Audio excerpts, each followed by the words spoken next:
You were rumored to be one of the rescue buyers of long-term capital. What was the play there? What did you see? Well, there's a story in the current Fortune magazine, one has Rupert Murdoch's picture on the cover, that tells the whole story of our involvement.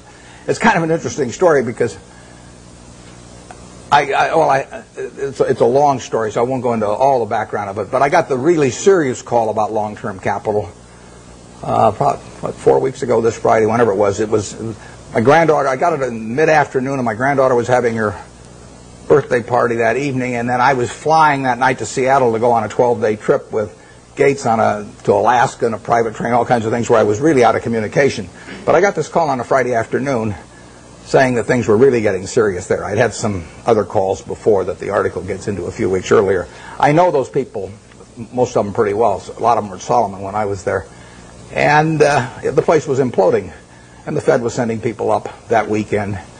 And so between that Friday and the following Wednesday, when the New York Fed, in effect, orchestrated a rescue effort, but without any federal money involved, I was quite active, but I was having this terrible time because we were sailing up through these canyons, which held no interest for me whatsoever, in Alaska, and the captain would say, if we just steer over here, we might see some bears and whales. And I said, steer where you get a good satellite connection, because I want.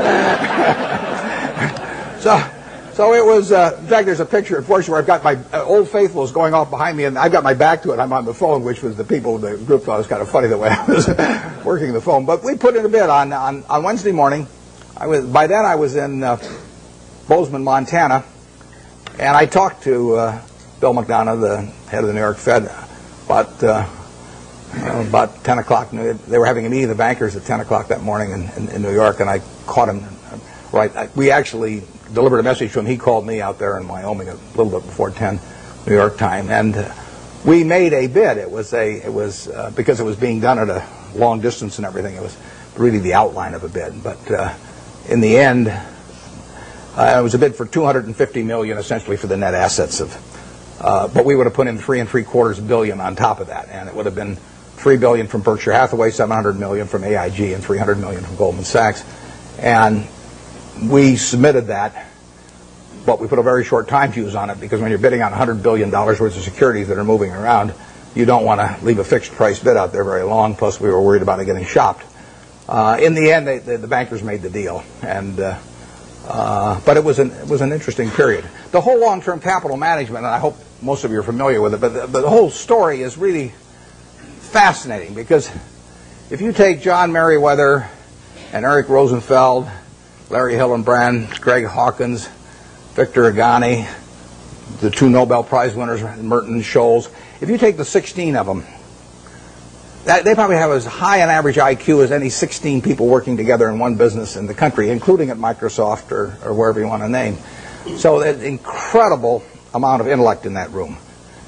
Now you combine that with the fact that those 16 had extensive experience in the field they were operating. I mean, this was not a bunch of guys who had made their money, selling men's clothing and then all of a sudden went into the securities business or anything. They'd had in aggregate, the 16 had probably had 350 or 400 years of experience doing exactly what they were doing. And then you throw in the third factor, that most of them had virtually all of their very substantial net worths in the business. So they had their own money up, hundreds and hundreds of millions of dollars of their own money up, super high intellect, working in a field they knew, and essentially they went broke. And that to me is absolutely fascinating. I mean, if I ever write a book, it's going to be called Why Smart People Do Dumb Things. My partner says it should be autobiographical, but this might be an interesting illustration. And these are perfectly decent guys. I respect them, and they helped me out when I had problems at Solomon, and so they're not bad people at all. But to make money they didn't have and didn't need, they risked what they did have and did need. And that's foolish. That is just plain foolish. It doesn't make any difference what your IQ is. If you risk something that is important to you for something that is unimportant to you, it just does not make any sense. I don't care whether the odds are 100 to 1 that you succeed or 1,000 to 1 that you succeed. If you hand me a gun with 1,000 chambers, 1,000,000 chambers in it, and there's a bullet in one chamber, and you said, put it up your temple, how much do you want to be paid to pull it once? I'm not going to pull it. You can name any sum you want, but it doesn't do anything for me on the upside. And I think the downside's fairly clear. So I'm not interested in that kind of a game. And yet people do it financially then without thinking about it very much. There was a great book. It wasn't a great book. It was a great title. There was a lousy book written once with a great title by Walter Gutman. The title was You Only Have to Get Rich Once. Now, that seems pretty fundamental, doesn't it? What difference, if you've got $100 million at the start of the year and you're going to make 10% if you're unleveraged and 20% if you're leveraged 99 times out of 100, what difference does it make at the end of the year whether you've got 110 million or 120 million? It makes no difference at all. I mean, if you die at the end of the year, the guy that writes up the story may make a typo and he may say 110 even if he had 120, so you've got nothing at all. It makes absolutely no difference. It makes no difference to your family, it makes no difference to anything. And yet the downside, particularly managing other people's money, is not only losing all your money, but it's disgrace and humiliation and facing friends whose money you've lost and everything. I just can't imagine an equation that makes sense for. And yet 16 guys with very high IQs who are very decent people entered into that game. And I think it's madness, and it's produced by an over-reliance to some extent on things. Those guys would tell me back when I was at Solomon, that a 6 Sigma event wouldn't touch us, or a 7 Sigma event, but they were wrong. I mean, their history does not tell you the probabilities of future financial things happening, and they had a great reliance on mathematics, and they felt that the beta of the stock told you something about the risk of the stock. It doesn't tell you a damn thing about the risk of the stock, in my view. And Sigmas do not tell you about the risk of going broke, in my view, and maybe in their view now too. But I don't like to even use them as an example because they are. I mean, the same thing in a different way could happen to any of us probably, where we really have a blind spot about something that's crucial because we know a whole lot about something else. It's like Henry Kaufman said the other day. He said the people who are going broke in this situation are just two types: the ones who knew nothing and the ones that knew everything. And it's sad in a way. I urge you, in anything, we never basically borrow money. I mean, we get float through our insurance business and do things, but I never borrowed money. I never borrowed money when I had $10,000 basically, because what difference did it make? I was having fun as I went along, and it didn't make any difference whether I had $10,000 or $1 million or $10 million. Except if I had a medical emergency or something had come along like that. But I was going to do the same things when I had a lot of money as when I had very little money.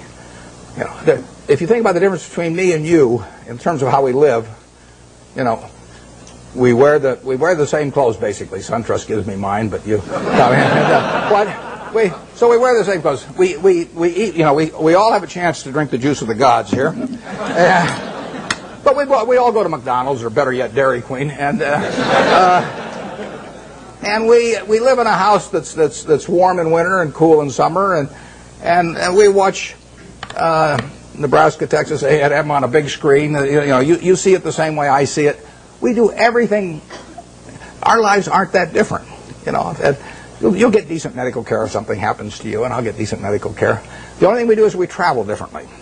I ride around this little plane, and I love it. And that takes money. But if you leave that aside, we travel differently. But other than travel, I think about it. Think, what can I do that you can't do? Now, I get to work in a job that I love, but I've always worked in a job I loved. I loved it when I loved it just as much when it was a big deal if I made $1,000. And I urge you to work in jobs you love. I mean, I think you're out of your mind if you keep taking jobs that you don't like because you think it'll look good on your resume. I was with a fellow at Harvard the other day who was taking me over to talk, and he was 28, and he was telling me what he'd done in life, which was terrific. And then I said, "What are you going to do next?" And he said, after I get out my MBA, he says, "I think maybe I ought to go to work for a management consulting firm because it'll look good on my resume." And I said, "Wait a second, you've been 28, you've been doing all these things. I mean, you've got a resume that's 10 times as good as anybody I've ever seen it already." I said, "If you take another job you don't like, I said, isn't that a little like saving up sex for your old age? There comes a time when you ought to just start doing what, So